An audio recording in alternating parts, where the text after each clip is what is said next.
Good evening. Welcome to the Strom Thurmond Institute of Government and Public Affairs, and welcome to the Calhoun Lecture Series. And tonight we are having our William Hunter Endowed Lecture, our medical lecture of the year. We usually have 3 or 4 Calhoun lectures every academic year. This is our 3rd lecture this year, and we're very pleased to have the person that we're having tonight, and I'm going to tell you a little bit about him in just a moment.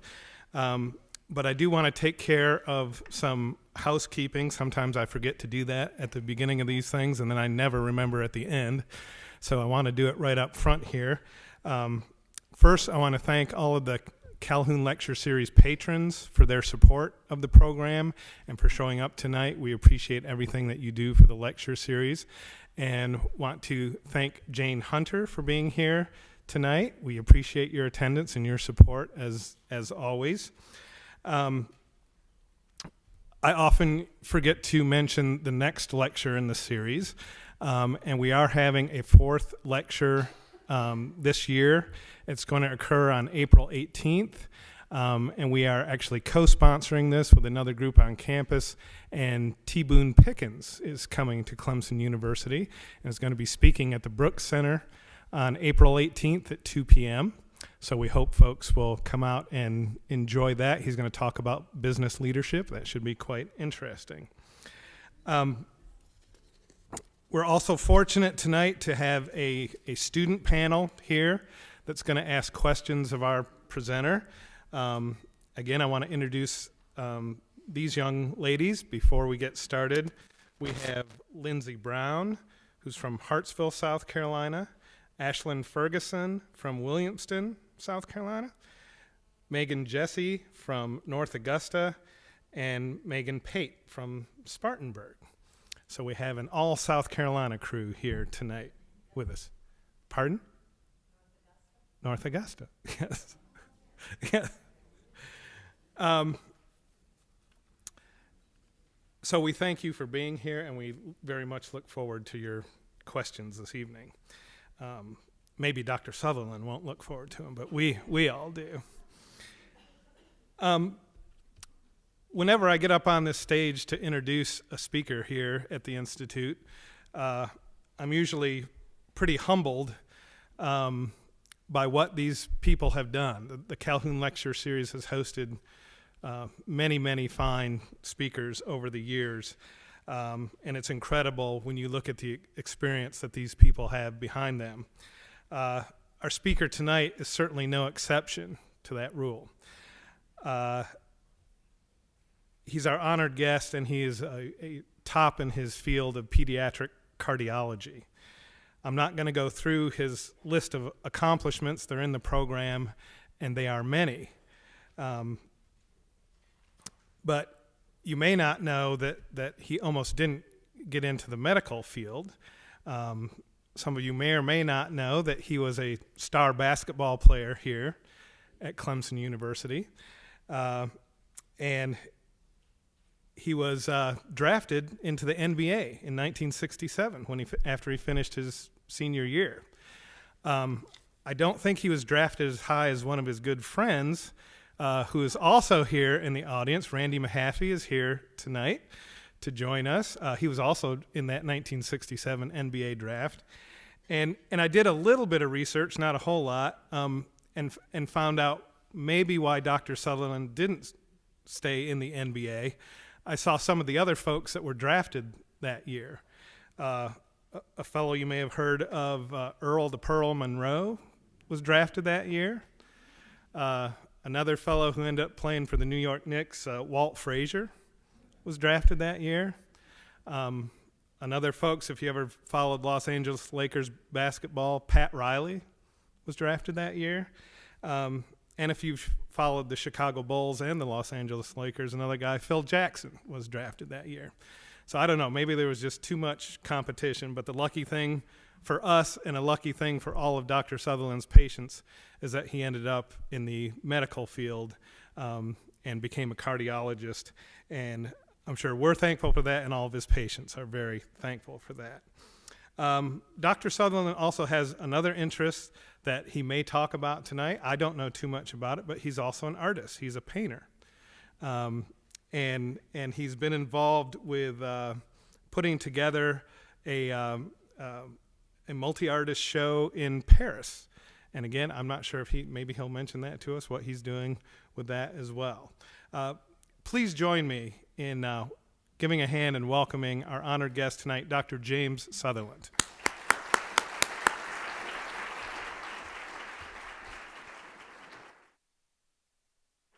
Softball questions. Thank you, Jeff.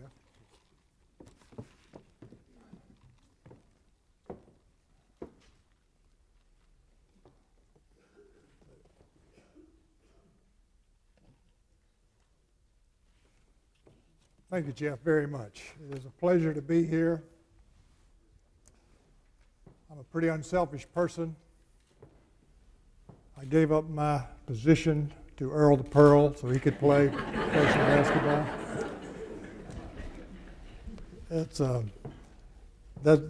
I did have one. I was a professional basketball player for 1 week, and I had a great opportunity, and I loved it. I had not expected to be going to rookie camp, but I did anyway to Seattle. And at the end of the week, I did fairly well. And at the end of the week, I'm talking to the coach about the possibilities, and I said, Coach, I've been accepted to medical school. And by the way, this is the first year of the Seattle Supersonics. I'm that old. Anyway, he said, really? And he thought about it, and he said, I'd go to medical school.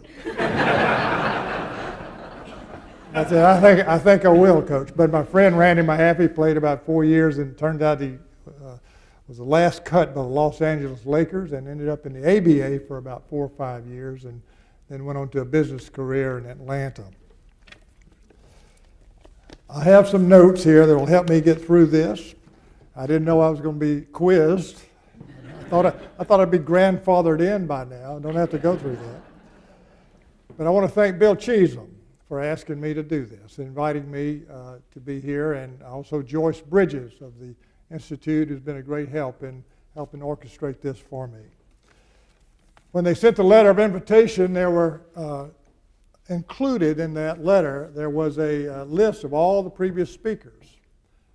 And this will be about the 52nd Calhoun lecture tonight. And the first lecture was in June of 1999 by a columnist, syndicated columnist, Jack Anderson. And there have been, as Jeff pointed out, a multitude of very, very fascinating speakers. In September of 2007, the first Hunter lecture was given by Dr. Alice Cash, and her topic was music and with the power of healing. And I did, when I got the letter, I was a little about this talk. I was a little astounded they would ask me, but I called Bill Cheesem to say, well, Bill, I'm very flattered. What topic am I supposed to talk about? And he gave me a very wide range. And he said, but I know you do some painting, so that would be okay to talk about some painting, your painting. And I said, well, I thanked him very much, but I went a step further. I called my childhood, boyhood, long-term friend, nursery school, on-up mate, Frank Cox.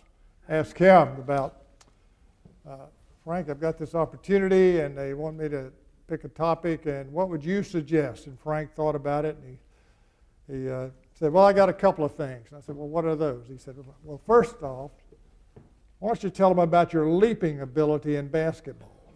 I said, Frank, I am not known for my leaping ability in basketball. And he said, well, that's exactly why you need to talk about it. Well, anyway, I did reflect on this topic and this talk and the Bill Hunter title that goes with this talk. And I will get into a little of my connection with the Hunter family.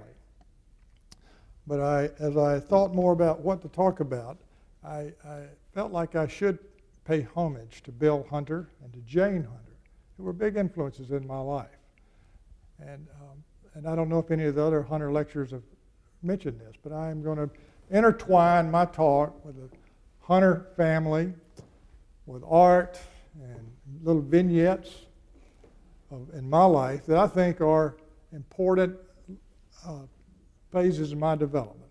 Vignettes, simple, short vignettes that I think have certainly had meaning to me and to some of the students here and all of us. In fact, most of the people in this audience could probably give this talk just as well or better than I can. However, I do have the microphone.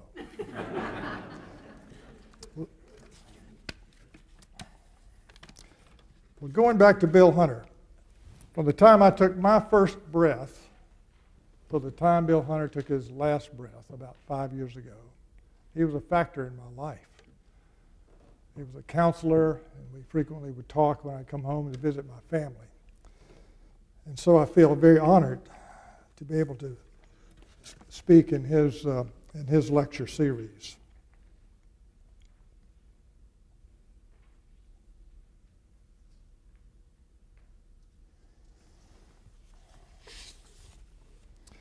Now, Bill was born in Anderson, South Carolina. He was educated in Greenville in high school and was an all-state football player. He got a scholarship to Clemson and came to Clemson in 1941. And he also boxed and he was on the track team. But members of this audience, there are members in this audience who recall what happened on December the 7th, 1941, very vividly. And Bill's college career was cut short by that, and so he went into the service, ended up in the Marines. He ended up actually as a Marine fighter pilot, flying off aircraft carriers. And this is an article that he wrote later, as you can see down here at the bottom. He's later about here's a plane. Now, anybody know what type of plane this is? And that's Bill. Anyway, he wrote about that experience, and he says, and I can remember this too when I was at Clemson, when President Kennedy was assassinated. I remember exactly where I was. Bill remembered exactly where he was, what he was wearing, when he got news that Pearl Harbor had been bombed. And then he became aware of all this hoopla on the Bowman Field and the celebration going on, because these cadets here at Clemson, a full military school at that point, were fired up to seek retribution. And in this article, he points out, he said, if the Japanese could have seen the reaction in Clemson on Bowman Field, he said they doubt they would have ever taken on Pearl Harbor.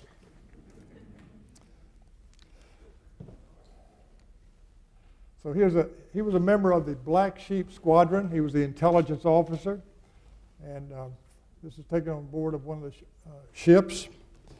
He was en route to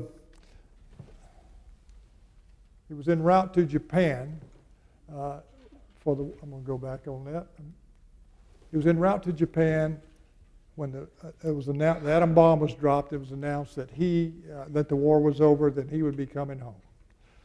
It's interesting that my wife's father was on board a ship heading to Japan for the invasion at that same time.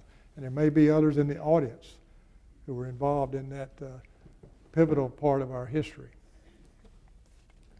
So Bill gets back, and he had a good eye. He was an artistic eye. So he spotted the prettiest, feistiest, most vivacious female lifeguard in South Carolina at Myrtle Beach, and they became man and wife. That's Jane Gardner, and I thank Jane for being here.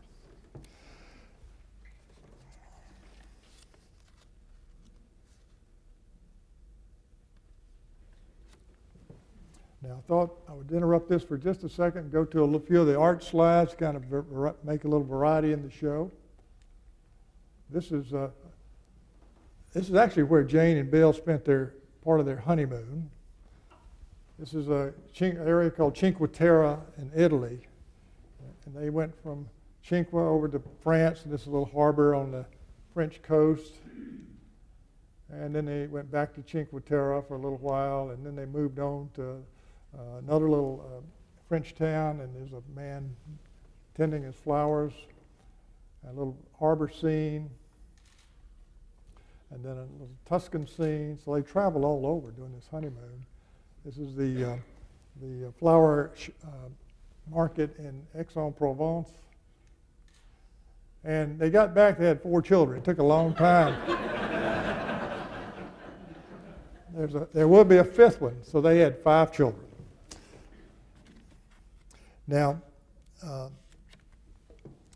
reason my family knew Bill Hunter so well is that when he was a child, he spent a lot of his summers at my grandparents' farm outside of Easley, South Carolina.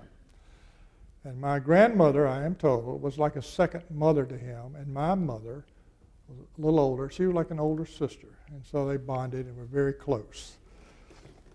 And so when we moved to Clemson and found a doctor, Bill Hunter was here since 1953, and he became our family doctor. This is Bill Hunter in action. If you knew him, he always had that bow tie on. The only thing missing, I think, here is the lack of a pipe hanging out of that mouth. Whoop.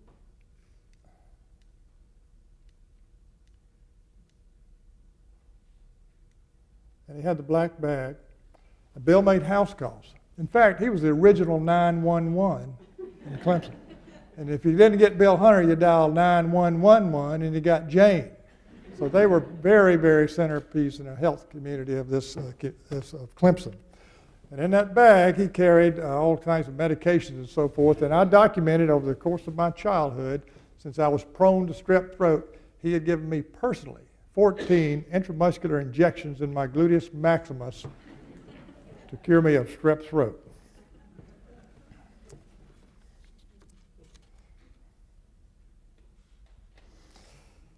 Now, when Bill got into things in the community, he did just about everything. He wasn't just a family doctor. He did a lot of things. I was in the Boy Scout troop at the Methodist Church here, and we were having a first aid session. And we were down in the social hall getting ready for this, and suddenly there's a large commotion out in the hallway, and yelling and screaming, and these people come breaking in the room, and there are 2 fellows on a stretcher, blood everywhere. One's got a compound fracture with a bone sticking out of his leg like this, and people are just yelling and screaming, and we're just astounded. And then Bill walks behind him in with his black bag, and I sort of sensed this was not a real situation, and it wasn't. It was but he was in charge of the first aid course, and so he went to the effort to make up a compound fracture and bleeding, and so we learned how to stop arterial bleeding. And I took one look at the compound fracture and realized that wasn't bone, that was a broomstick. But I always thought, it stuck in my mind that he would go to such a trouble to help us scouts have a good, positive, action, dynamic experience with first aid. I also recall that we had an active church softball league, and we were the Methodist softball team, and I think we were playing the Baptists. That was always a big game. And we're sitting in the middle of the game, and I'm kneeling down beside Bill Hunter, and he's playing in the game, and he's got a bat. He's kneeling, sort of leaning on the bat, and I'm sitting next to him. And then something happened in the field that didn't go right. It was a close call, and they called our player out. I could just sense that Bill didn't like that. The next thing I know, I hear this crack. And he had just taken that bat and just cracked it just with his bare hands. These weren't aluminum bats either. Now, if all this other activity wasn't enough, Bill was a volunteer football coach at Daniel High School. There's Bill, and here's Howard Bagwell, and they formed a great dynamic coaching duo for many years at Daniel and were instrumental in the lives of many, many young folks that went to that school. Very influential. Now, Jane, she had the easy part. She was only raising 5 children. But Jane Hunter was also became on the board of Coker College. very active in the community. And one thing that I will always remember is that I was out at their house once. I was a young boy, maybe 10, and Jane's loading up her car with food and clothes and other provisions around Christmas time. And I sort of, she could tell I wondered what was going on. She was taking the food to needy people in this community. And I think that's the first time I really was aware that we should be loading things up and taking them to people who were needy. So that was a mentorship moment for me, and I haven't forgotten it. Now, the title of my talk is Pumpkin Town to Paris. And I thought that might be catchy. Now, my connection with Pumpkin Town is the fact that my father was born there. For those of you who do not know where Pumpkin Town is, Greenville is a suburb of it. Pumpkin Town consists of 2 roads that cross each other, and that's it. There may be a stoplight there. Anyone been up there recently? I don't know. But there was a little country store right on the intersection, and there was a big white house. What was that? Is there a stoplight? Oh, blinking, sorry, yeah. Well, anyway, and my dad was born in that white house right at that intersection, and he lived there. And my grandmother and grandfather tended the store there. And I'm grateful that they got out of there because, in a way, not that I judge that community, but we were having a family reunion. And my dad and other young men were out sling blading and cleaning up Uncle Butler's shack up in the woods. He was retired. He was old, very old. And he was rocking on the porch watching all this work going on. And Dad says to him, well, Uncle Butler, why don't you come on out here and help us sling blade and cut down the grass, get things shaped up. Uncle Butler, in his typical philosophy of life, rocked a little more and says, ain't no use. Frost will get it. So sometimes their mentors are sort of on the negative side. So anyway, but I'm very thankful that Dad was able to get an education, and he worked with the Clemson Extension Service for his entire career. My grandmother was in the first class at Winthrop College, and married and moved up into Illinois Valley to Pumpkin Town, where things were tough. It was a hard scrabble life, very little industry, and the opportunities were very limited. But she made it a point that every one of her 7 children got an education, a college education. She would ship them out to relatives and whatnot, and because of that, family left there, ended up in Clemson. And then that gave the next generation an opportunity to be influenced by other people. And I'm very indebted to my grandmother about the effort she made to educate her children.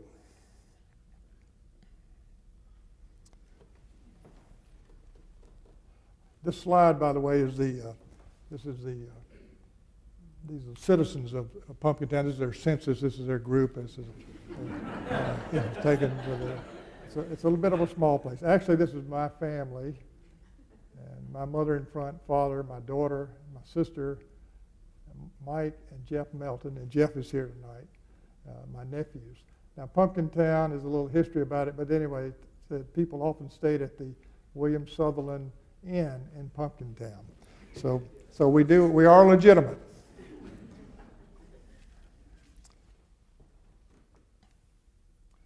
Now this goes back. Now we're coming back to Clemson, and this is the YMCA football team, circa 1955, maybe 55, 56, and some of you may recognize some of yourselves in here.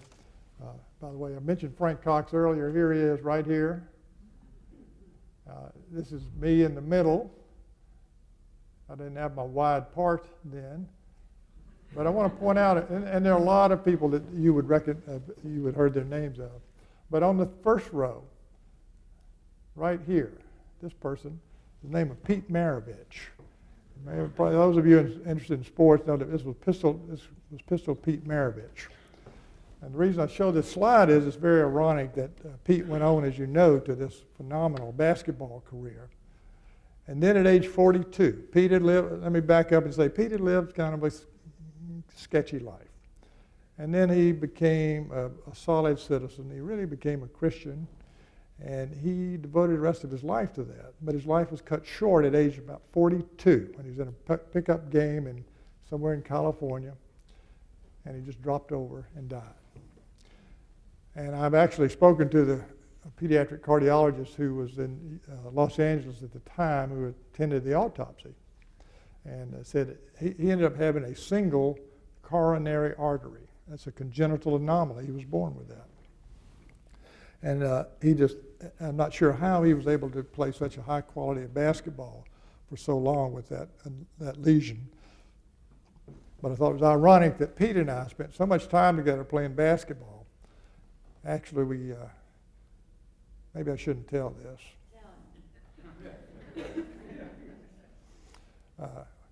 Pete and I think statute of limitations has probably grown out of it. Pete and I had a way of the old Fike Fieldhouse where the Clemson team played. We had a way of getting up on the ledge, coming along, and got a little off the ground. Then at the one end there was a stage, but there was a window behind the stage. We could get up through that window; it was always open. Go up a little ladder on top of the stage, catwalk across, come down another ladder, go around to the side. We learned how to throw the light switch. Had this big switch. We always thought that was a lot of fun. Throw this big switch and the lights come on. We had the Clemson gym to ourselves. Yeah. Breaking and entering, I know. But anyway,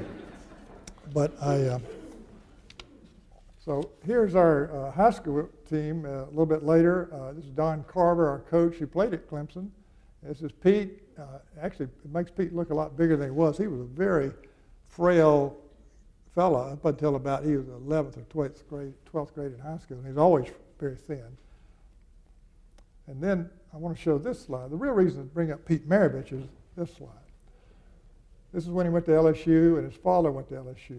His father left Clemson, I guess, 1963 to coach at NC State and ended up at LSU. But Press Maravich was very instrumental in my athletic career, and just a simple thing. I was always hanging out at the Clemson gym, watching practices, and I'd be shooting around, and occasionally he'd call me over, and he'd say, "Southey." He's from Aliquippa, Pennsylvania, and he'd call me Southey. "All right, Southey, show me a hook shot." So I'd show him what I thought was a hook shot. And no, Southey, we can do better. And so he would take me and take the ball, and he would go over about the 6 or 7 steps in how to shoot a hook shot. Started with your footwork, started with how to hold the ball, started with the rotation of the body and so forth. And within about, I'd say 5 to 10 minutes, you could shoot a beautiful hook shot with either hand. You teach it either hand. And that's saying, and then we talk about shooting, how to shoot, what the last finger that touches the ball as it rolls off. And then passing. And all these drills, Pete was probably one of the world's best ever ball handlers. And so he'd do all these drills with the ball and passing, how to throw a baseball pass. If you take a basketball and you throw it like a baseball and fall through like that, the basketball will take a big curve. So if you want to throw it to somebody, you got to throw it over here to get to it. But he taught to come right by your ear, throw it straight overhead, and you just got a line drive shot. Well, he knew a lot of just very detailed techniques in basketball. In fact, basketball for Press Maravich was an escape mechanism from his situation where he grew up in the mining areas of coal mining areas or steel mills of Pennsylvania. And so basketball for him was a get out of jail free card, so to speak. But Coach Maravich, I'll always be very appreciative to him, taking time for a young boy to show me these things. In fact, I coach in our church league. I haven't done it in the last year or so. Coach young boys about 10 to 14. If they will listen, because I can tell them exactly what Coach Maravich told me, if they will listen and practice that, they can learn how to shoot a basketball properly. and most of them don't shoot very well. So this is sort of mentorship that you pass on down the line. I think it's probably all of our responsibility to try to do that.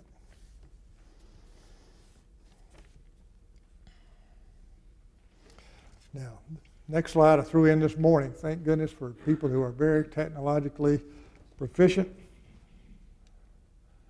This is because Randy Mahaffey was going to be here and try to steal the spotlight. Here's Randy. Randy Mahaffey is one of my best friends. This is when we were, I think, probably 1966. And Randy, we were in Tiger Brotherhood together. And Randy came up with the idea of we need a tiger statue here at Clemson. And I said, yeah, Randy, I was involved with the leadership of Tiger Brotherhood. And I said, that's a good idea. We need to do that. So Coach Howard allowed us to pass the bucket at football games to collect money. And we, the next Monday, we'd go to the bank with this trunk and open it up. It'd be about 80 pounds worth of coins in there. And so we'd count out pennies and coins. And then he said, well, we need something to really raise money. How about selling some orange hats? And I said, well, that sounds all right. So he found this description of a straw hat, flat top hat. It was orange and purple band around it. So Randy orders 2,000 orange hats under my name.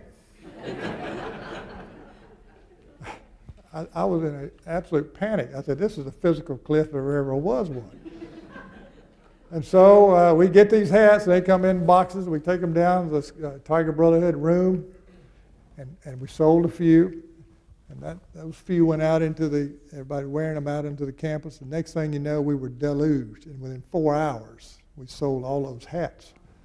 And eventually, I'd say about 4 or 5 years later, the statue actually got built and put in front of the field house. This is Abe Davidson, an interesting story.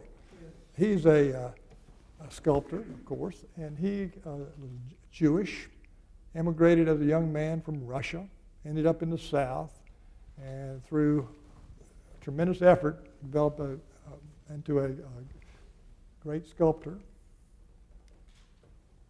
And this is the first model of the tiger statue right here. And this is, I'm not sure where we were actually. I think he was up in Walhalla or West Minnesota, I'm not sure. But this is the tiger statue. And so that's the history of that. And I give Randy Mahaffey all the credit for that. And I want to show one other person I thought I should show, is that we all have, along the way, many professors are here, I'm sure, teachers.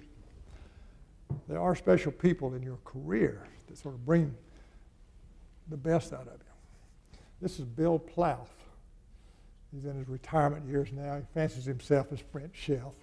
But he came from Boston Children's Hospital to Atlanta in my senior year of med school. And I was taking a rotation in children's cardiology, and we became friends, and he became a real good friend. He became a mentor. He had a great personality, tremendous sense of humor. But I will tell you, this is a skill, ladies, that is being lost, physical diagnosis skills. He's the best I've ever been around with a stethoscope.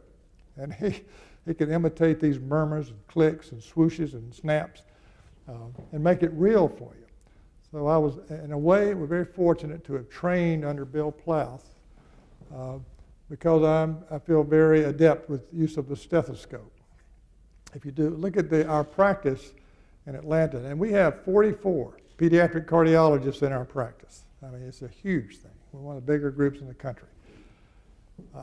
If you look at the percentage of our group by age who do in non-invasive studies for murmur evaluation versus the younger group, the older group does about, we may echo, that's usually the test we use, about 30%. The younger group, they're about 65, 70% because they just don't have that confidence in their physical exam. And hopefully that'll change as they get older and get more experience. But I will tell you, we talk about, I'm not going to get into health care reform, believe me, but we've just got to become dependent on basic skills to all the technology is great, but it is very expensive. And I'm going to tell you a little case about in a little bit about that. So Bill Hunter is now retired, living in Santa Fe, New Mexico, where his son is a doctor. Bill Plough. Yes. Now, back to Bill Hunter. Now, this man is a voracious consumer of information. This Bill, I never was around him where he wasn't talking about the Celts or the genealogy. In fact, if you went up to him and you told him you were from this area, he would have you some kind of fifth or sixth cousin to somebody that lived over in Pickens, South Carolina. I've never seen that. He knew all these relatives and family trees. He was a philosopher. He started a group called the First Sunday Nighters, and I was sort of a very poorly attendee of that group, but it sat around a big dining room table in the Hunter main room, and a topic would be picked, and there were a lot of Clemson professors involved with this, and there'd be discussion. And that impressed me. And I was old. I was out of college, out of med school. I was very interested in this. But I never was able to attend enough. But that stuck with me. And about 6 years ago, I go to a Sunday school class, and a lot of readers in there, particularly the guys. So we started a book club. And I know this came from the First Sunday Nighters. And we've been going on for 6 years now. And we have about 15 men in this club, all men. We do have one co-ed meeting a year. But my wife, after about a year or two of this, realized that the men were getting together on Sunday nights, and she wasn't doing anything. So she organized the auxiliary book club. Well, let me back up on that. She organized the auxiliary. I don't know how much booking goes on there, but they go out for dinner, and so they're out till 10 o'clock. We're finished at 8 o'clock. So now, one thing that really, so I want to make another point about this. Bill was I don't know how many books he bought, but he was always, as far as I can tell, always buying books. And I know what's coming is an electronic book, the Kindle and so forth. But I will tell you, there's nothing like holding that book in your hand, a live, tangible book. And I try to buy books at independent bookstores or Barnes & Noble, but I try to go out and purchase those things, because if we don't, that bookstore around the corner is not going to be there forever. And I think we will lose something as a culture if we lose bookstores. And then maybe the library may go next. So I'm a little concerned about how easy things are electronically, but I think we're going to miss things. I'm getting a signal here. Now, one thing that Bill was involved with is the International Hegel Society. And I know we got a lot of Hegelians in here tonight. Bill loved to talk about the way he said, if you ever knew him, he said, Jimmy, the Hegelians. We had a meeting. So he'd go to these Hegelian meetings. Well, these are mainly European professors of philosophy. And if you ever read any Hegel, you know this is not exactly straightforward reading. But one year, 1982, the International Hegel Society was hosted by Bill Hunter in Clemson. And he was telling me about it later. He said, I had all these Hegelians here. He had a little twinkle in his eye, and his pipe in his mouth. He said, they came over for an evening, and Jane probably set all this up. Came over for an evening, and I hired a bluegrass band. He said, they loved that bluegrass band. Those Swiss professors and German professors. He said, but then I served them some moonshine. He said, now I had it tested. No arsenic, no heavy metals, no lead. It was tested. He said, they loved that moonshine. I always thought that was fun. Another thing that was started was something called Clemson Alumni Physician Society, which I think is now defunct, but it's CAPS. Bill Hunter, Ramsey Millett, who's a psychiatrist at MUSC, and I was involved with that about in the late 80s, early 80s or late 70s, in developing the Clemson Alumni Physician Society. And every fall, we'd have a medical meeting here on campus.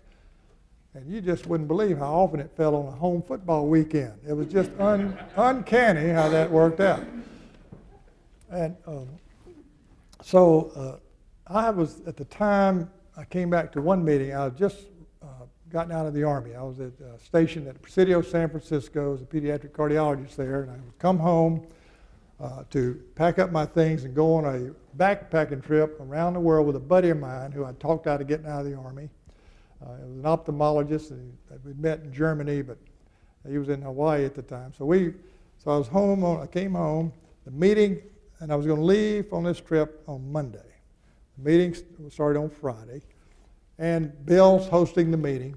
He was the president, and so the first speaker was someone from the University of the Medical School, MUSC, down in Charleston. They orchestrated the meeting for the CME credits, so you get credit for attending an educational meeting. And by the way, it was good to be on a home football weekend, but this was an excellent meeting. I enjoyed it. There was a lot of general medicine that I never got to see. And so the representative from MUSC who came to help administrate this meeting stepped up to the podium over at the Madron Center, and a perky, vivacious, auburn-haired young thing, nice dimples, and had a little light blue jacket and matching skirt. And so when lunch came, and she gave her presentation, I enjoyed that. When lunchtime came, Bill suggested we have lunch together. So we did, and this vivacious, perky, auburn-haired, blue-dressed girl joined us, and we had a good time. In fact, we had such a good time, I kind of asked her to go to the football games the next day, University of North Carolina versus Clemson. I mean, what woman would not turn that down?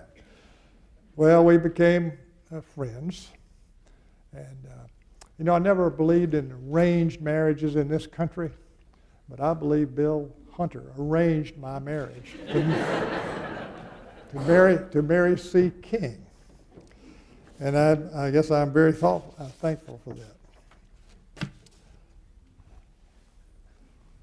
I want to tell you a quick story.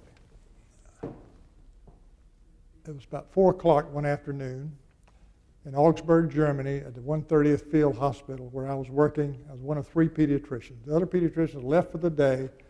Pediatric clinics on the 3rd floor of this old German military hospital. This is 1975. Up there on the floor also was the OBGYN section offices. And there's no patients, so most everyone had gone for the day. And but then about 4 o'clock, a family brings in their son to see me. And he'd fallen off his bicycle. He's 10 years old. He'd hit his head. He had not been knocked unconscious, but he was a little woozy. And I examined him, and he wasn't quite on. It was just something a little irritable, a little fretful. And then I did a neurologic exam, and he had a positive Babinski sign. I would get a reaction to that. Had a positive Babinski sign. This is one of those things you learn in med school and you do on your patients when you're in training, but you hardly ever see again. The normal response when you scratch the bottom of someone's foot with a blunt instrument is for the toes to go down. If the toes go up, it suggests there's something going on in the brain. High pressure or something that's not supposed to be there. Well, this was the first time I'd ever seen a positive Babinski sign. So I'm sitting there in the middle of a very limited medical facility and thinking about what I'm going to do. Well, I called the German Children's Hospital. They were about 2 miles away. And got somebody on the phone, I can't recall who it was, but explained what the situation was. They offered to do some very primitive tests, which I did not think were going to change things at all. I'm thinking I'm going to have to admit this boy and observe him and hope that he doesn't have a problem. So as I'm sitting there in this dilemma, and I'm sort of breaking out into a sweat, worried about this boy, out of the corner of my eye, and I left my door open to the office, I noticed somebody walked by the hallway. And I realized after about 2 steps he got down the hall, this was a fellow named John Caldaway. John Caldaway was a German in the American Army and an orthopedic surgeon. And it just flashed in my head. I said, I wonder what John would say. So I hustled out and said, John. I explained the situation. He said, oh, yeah, Babinski, Positive Babinski. He said, well, this is 1975. I heard that one of the German hospitals in Ulm, neurosurgical hospitals, got one of those new machines, a CAT scan machine. I said, yeah, I've heard of that, a CAT scan. So with John's help, I got a German neurosurgeon on the phone in Ulm. And I don't want to cast negative things on the German neurosurgeon, but that's a pretty arrogant group of folks up there. German as a neurosurgeon and the professor, you got a person who's sort of next to God.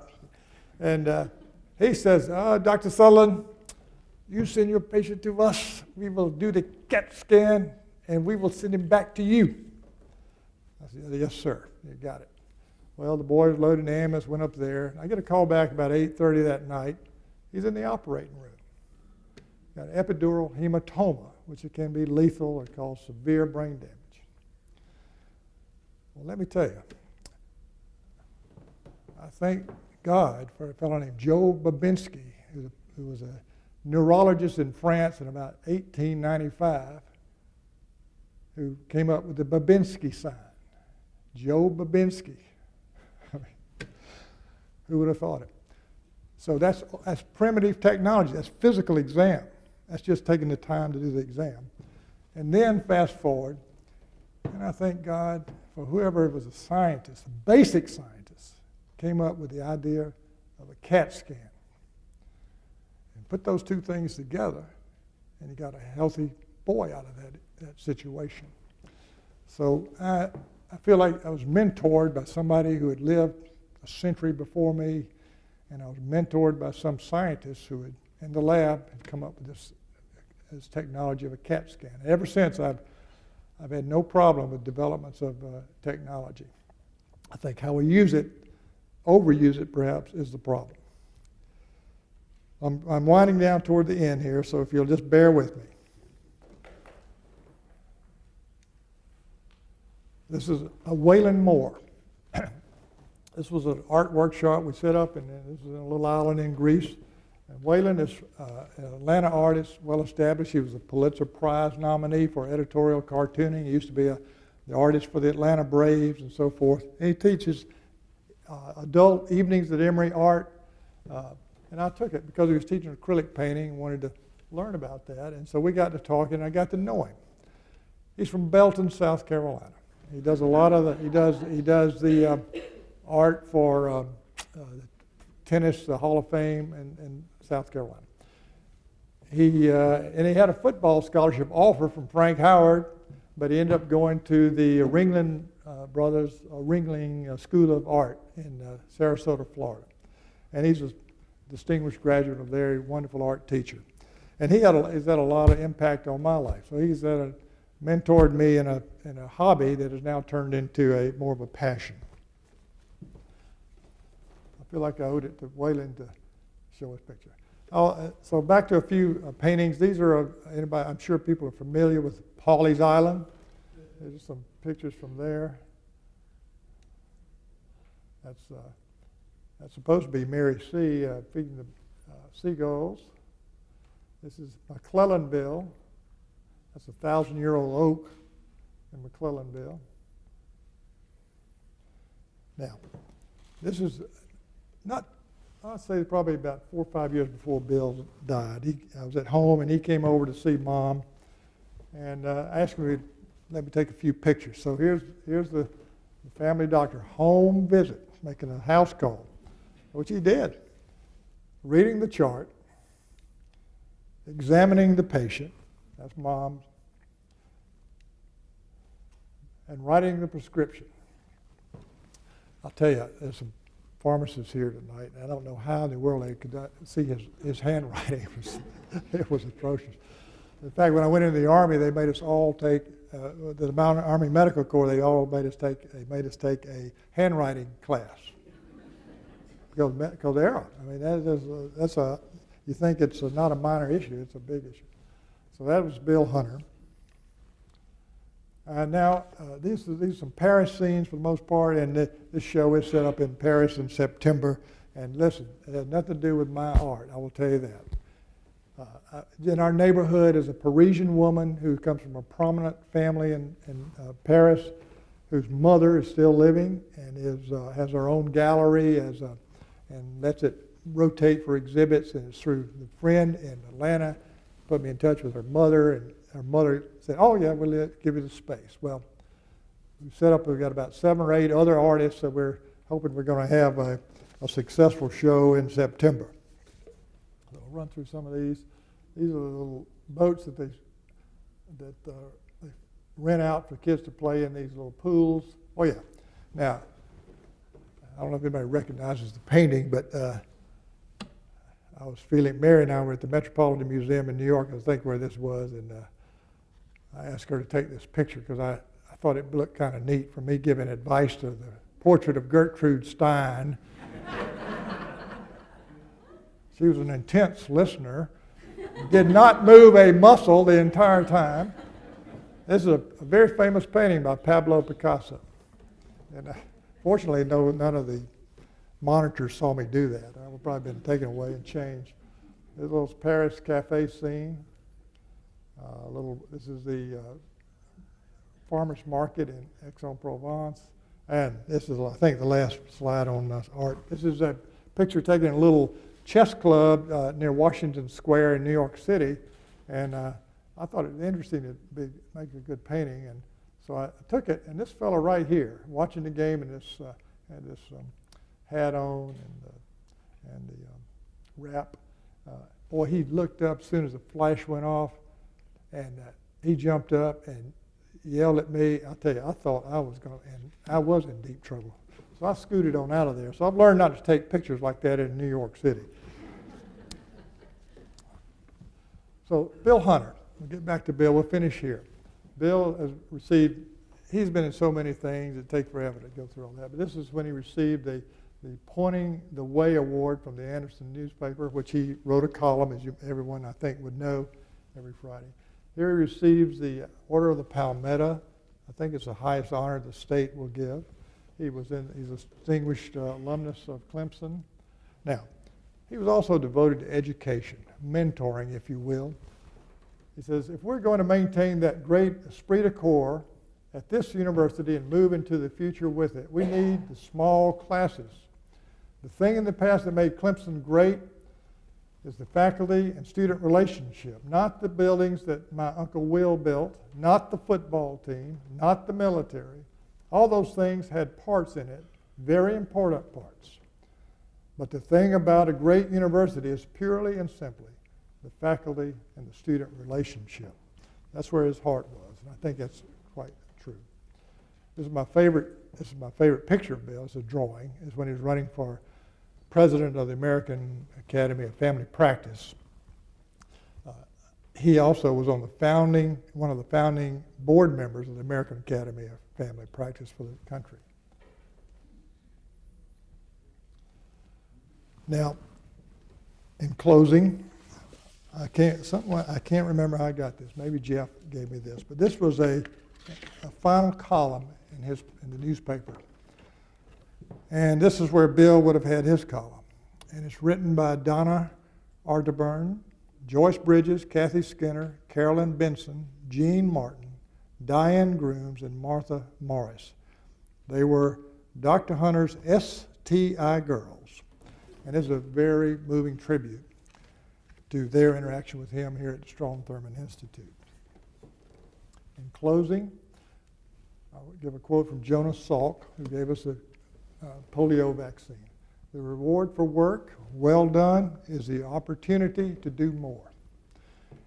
I don't know of anybody that had more opportunity than Bill Hunter. Thank you very much for your attention. Appreciate it.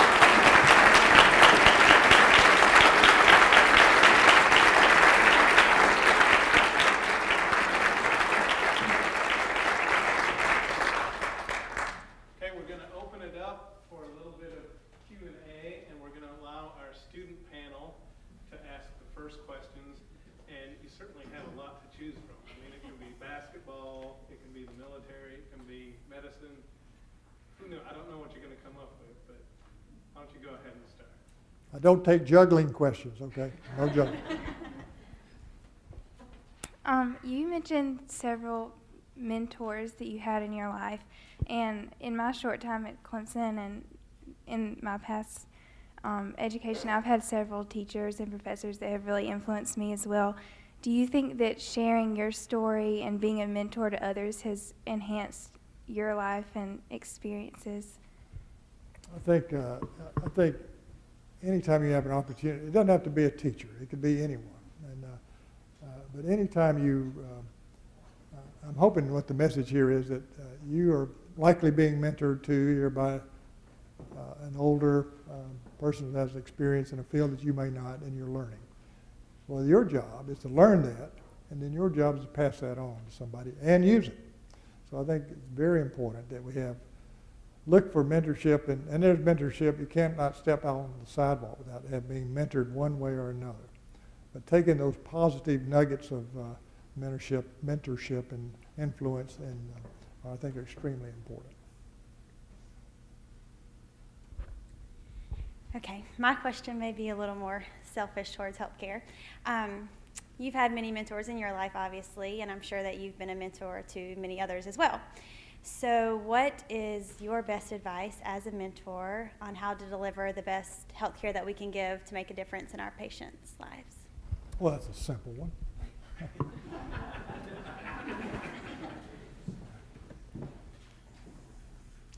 First off, you do the best you can. Secondly, my philosophy is that I'm not in this business to not treat people. I'm in the business to do, whenever there's a problem, I try to act on that. I'm not trying to avoid my job. How to best come about do that is I'm not sure. There are things about the health care reform that I think are very positive. I think I don't hold myself as an expert in that. But I do think that we need somehow to figure out a way to make it financially viable, because it is very expensive. And here's one of the problems. And I'll just talk about one part of the equation. One is defensive medicine. We have this technology. You have the CAT scan, you got the MRI, you got all these echoes, you got all these tests, and you can throw tests at people right and left. You can be absolutely sure there's nothing wrong. And I'm not going to pick on the emergency room, but if you go into the emergency room with a pretty bad headache but have a normal exam, and it hadn't been a long history, don't have any neurologic findings and so forth, it is very difficult for that emergency room physician to send you out, not knowing if you're going to have follow-up or whatnot, knowing whether or not you would have follow-up. Hard not to do a CAT scan. I mean, it's a short test, immediately, right away you know there's no brain tumor or mass or bleeding or anything like that. I think we need to identify sets of symptoms and have protocols of what is the standard of care. Do you take a good history, do a good physical exam, do some basic relatively non-expensive tests? And if that's the case, I think you should be able to be allowed, I mean you are allowed, but I think you should feel comfortable sending that patient out, knowing they will, with the emphasis they'll be coming back or follow up, somehow have a follow-up. And that comes in and then under the umbrella of tort reform. The tremendous expense, I mean, right out of the chute. A lot of the surgeons, I mean, they're $100,000 a year just for insurance. So an emergency room is very expensive. So I think we need to set up ways that where reasonable care, we don't have to get all these expensive tests on everybody for everything. That's one. That's probably about a quarter of the health budget. It's just more or less defensive medicine. I mean, it's hard when a kid comes into my office with chest pain, with exercise, and the only time they get it is with exercise, there seems to be real pain. It's not a real flighty kid. Talking with people is very important. How they interpret their symptom. Is it real or is it just a little twinge and they're okay? Well, like Pete Maravich, there's an anomaly of the coronary arteries which people drop over dead with. Your physical exam won't show it. Your electrocardiogram won't show it. You might see it good chance you could see something like that on the echocardiogram, ultrasound of the heart. So what do? You got a 13-year-old basketball player who wants to play sports the rest of his life, and do you do this study? It's an expensive study. You got an echo machine, it's $500,000, an echo tech, you got to pay that salary and all. And I probably do less echoes on those people than most of the group, but because the chances are so remote, but not zero. So I think if you've done the best you can you need to feel comfortable that you can let that patient go out, knowing that if some tragedy does happen, that you're not going to end up losing everything you own. So that's one issue. How to pay for all these things, I think everybody's going to need to start chipping in. Here's what I think about health care reform. Actually, I'm glad you asked that question. And this was not a setup. This is a book that my book club read called Younger Next Year. There's a book called Younger Next Year for Women. And it talks about folks in about their fourth, fifth decade on up. And there's and it's pretty basic stuff. We already know that. But I would commend this to you for reading. Basically, you learn to train for the next third of your life, and you'll have a ball. Learn to train. Exercise. The important thing is not necessarily how much and how long you do. The important thing is showing up every day. Don't go out and work out for 2 days and then take a month off.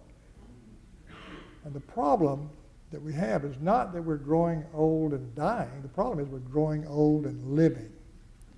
If you're going to grow old and live, let's do it have as good a quality as we can. So my one concept of health care reform is personal health care reform. And we are having an epidemic of obesity in children. 30 to 40% of children are obese.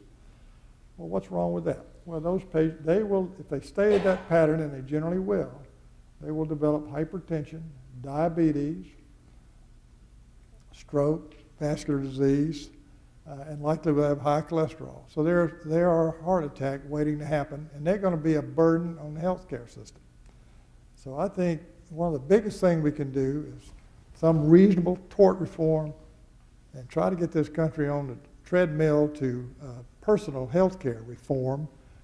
And then I think the private insurance companies and the government need to get together with everybody, reasonable people, and come up with a solution, because the health care companies, insurance companies see one issue, the government sees another.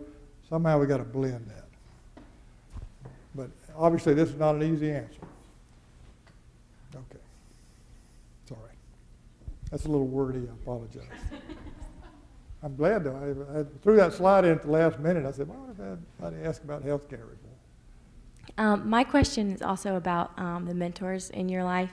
One thing that I've noticed is that a lot of times there's a culture of busyness that I think has taken over. Culture of what? Of busyness. Busyness. Mm-hmm. Like the need to be busy, the need to have things to do. And one thing that I've noticed is a lot of women and men, or mainly women, going back to work later on in life after their kids grow up and stuff. And so one thing I've seen is in a lot of my friends and people I've known that sometimes mentors are a lot more difficult to come by than you would think.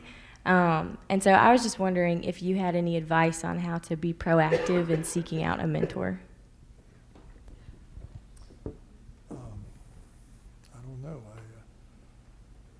I think you identify somebody that you respect and that has you think can be of service, and you ask them. I don't know.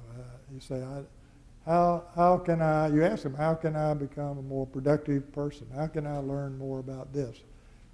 I remember Professor John Lane, who you may know him. He was the English head of English department before I even went to Clemson. His sons I knew.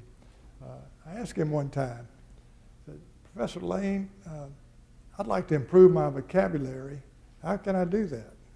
He said, well, you just need to read. And then the words you don't know, you need to look up. So I think you just have to be proactive. That's the key, be proactive. Why not?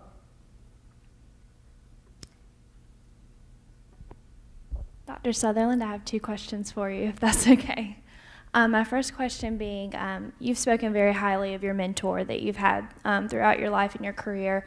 What would you say has been the most valuable piece of information that your mentor has shared with you that you could pass on to us students and everyone in attendance? Don't be afraid to work hard. Don't be afraid to help your patient. Don't be afraid to answer phone calls or respond. Don't be afraid to do your job. Don't shirk your work, I'm saying. And that's about as good advice I could give. How about the Bill Hunter quote when you went in and told him what your athletic schedule was? Thank you. My backup has posed a corollary to that. When I was in Bill's office one time as a 9th grader in the summer, football coaches at Daniel, I was going out for football, gave us a list of workout, what we're supposed to do, how many wind sprints or laps and whatnot, push-ups, sit-ups, and all that stuff. And Bill was asking me about, well, how's it going with the football, or what are you all doing? And I said, well, here's the workout. And he looked at it and he said, Jimmy, this is the minimum. If you want to excel, you have to do more than this. You've got to do 50% more, 100% more. First time anybody told me that, I thought, well, boy, I'm going to do what's on the paper. I'm going to be, do what I need. I'm going to make the team. I'm going to be an athlete. But Bill Hunter didn't buy that. He said, you got to do more than this. This is just for the average. This is the medium. You got to do more than that. And in the last few years, I've sort of taken that philosophy, and I see a lot of kids. I'm a blue collar, in the trenches pediatric cardiologist. I'm not in a research lab, and usually I make a diagnosis pretty quick. And then after that, while I'm doing my exam, I start asking the usually teenager, about how's school going? Oh, good. I roll my eyes and say, well, everybody says that. What do you mean good? And I really only get into this with the kids I realize are pretty bright, or bright enough.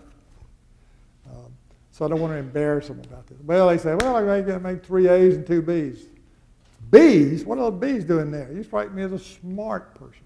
You can do better than that. Out of the corner of my eye, saying, mother, it's really this automatic. See, I'll tell you that. I said, no, stay out of this, Mama. And then what I do is what Bill Hunter told me. I try to put it in their brain, and they may not hear it. Let's see, a lot of kids, indigent families, very chaotic family situations, and some of them are very bright kids, but they may never hear somebody tell them, an adult, tell them that, it's okay to excel. And I tell them that. I said, it's okay to excel. You want to do the best you can be. And I give them a real pep talk. I mean, I'm fired up myself when they walk out. But at least they've heard it. And that's another problem, I think, about mentorship. I mean, I'm thinking now about how do we reach out to children from families that don't have that nurturing, positive family situation. Very difficult problem. And when I was in San Francisco, our next door neighbor taught in an inner city school. Wanted me to do a talk to her 4th or 5th grade class. And so I took x-rays, I took blood pressure cuffs, EKGs, I had everything. I mean, these kids, but I realized they came from indigent situations, and I realized that, golly, how often do they get to see a sort of, I don't know, authority figure or somebody in a profession? They get to actually be within the same room, other than maybe being in a hospital emergency room. And I've been thinking about how could we mobilize people like me are kind of getting out about toward the end of the tunnel on this, to get into schools and let these people touch us. Let kids know there's flesh and blood here. That I know if I can do this, anybody can do it. I don't think I'm the brightest bulb in the chandelier by a long shot. But so I can't even remember the question now, but for all of us, I think when you have an opportunity to be with a youngster who you sense doesn't have the nurturing family, I mean, boy, I stepped out of line. My mother, I was in big trouble. Very fortunate having that kind of parent. But if you have the opportunity to plant the seed, you don't want to fail. You want to succeed. You want to be the best you can be. And I know what I'm saying is probably to them is probably in one ear and out the other, maybe, but at least they've heard it. Maybe that some few of them will take that and say, I think I'm not going to just be average. I can do better. So we'll see where that goes in the future. Any math questions? I'm good at that. I got my calculator. I've seen in your biography and from what you've said that you were very involved in athletics and basketball at Clemson. And being involved in athletics myself, how would you say that helped shape or correlate the doctor you are today? I think one of our surgeons in Atlanta, who was the first congenital heart surgeon to come to Atlanta, named Willis Williams. He's now retired, but he mentioned once that when training surgeons are coming through, or people on the faculty, he says, I can tell those surgeons who have been on a team, an athletic team, or been in a band, or have done something where they are more than just academic. He said they learn to be a team player. And so I think those sports for me was that was just heaven. It wasn't work at all. And it's interesting that I think I did my best work during the basketball season because I knew I had limited time and to get things done. And I would like to say, sitting in this audience, I've spotted is the individual who gave me my only C at Clemson.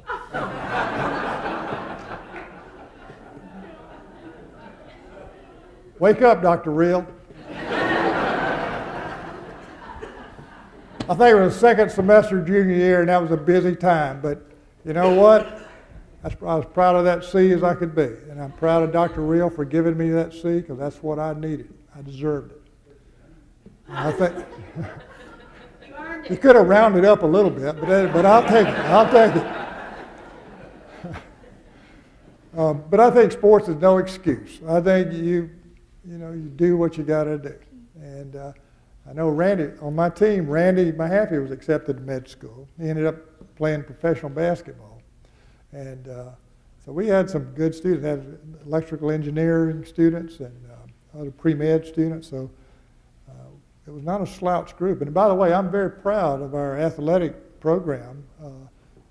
I'm sort of on the periphery of that, but it seems that our GPR is pretty good, and so I think we should be proud of that. And the work that goes into helping these kids.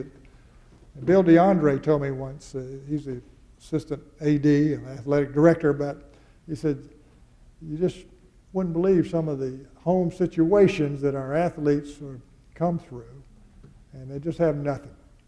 And but the athletics is a way out of that to get them into an upper academic situation. And hopefully they'll take the ball and run with it. It's not a gift, it's an opportunity. And that's what I think in this country. We're making a mistake by giving people, just giving it. I think we need to offer opportunity, but and let them take the ball and run with it if they will.